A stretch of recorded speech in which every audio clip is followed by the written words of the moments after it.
gidip Mahmur kampını görse, incelese, gelecek bir toplum eğer kursaydı öyle olacaktı.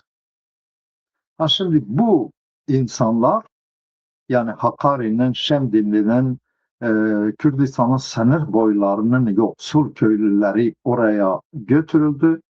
Yıllarca o insanların kafasına saçma sapan ideolojik şeyler anlatıldı, kafalarına sokuldu.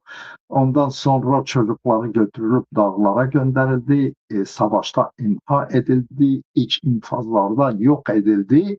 Şimdi o dünyaya mahkum olan, belki gençliğinde gitmişti ama şimdi hepsinin saçları falan beyaz olmuş, böyle Stalin'in Sibirya'sındaki kamplarda kalan insanlar gibi şimdi orada toplantı yapmışlar. Bu son dönemlerde Öcalan'ın o saçma sapan paradigma, ekolojik toplum, komün gibi saçma sapan düşünceler, rehberin felsefesi, yani köylüye bu tip şey, büyük bir kısmı, %90 bunun ne olduğunu bile bilmez. Anlatıyorlar. Ben o toplantıyı önce size bir izletmek istiyorum. Lütfen dikkatle izleyin. Kurmancıdır ama ben size tercüme de ederim.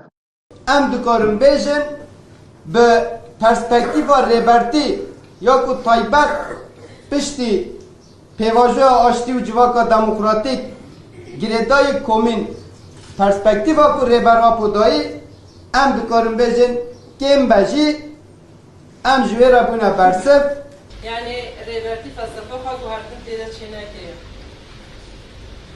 Henê em bêjin sîstema ku heyî, yani gür deme guhertin baguhertin têde hûtiye çêkirin.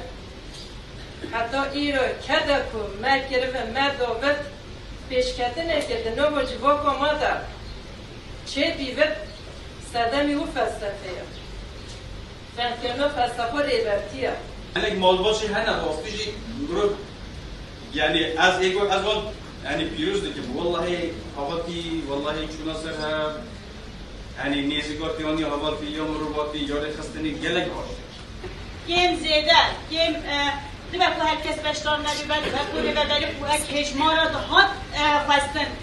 Çene bu lehabataki bingeki hatta yine abetin. Komin önce bingehin ya jana civatiye.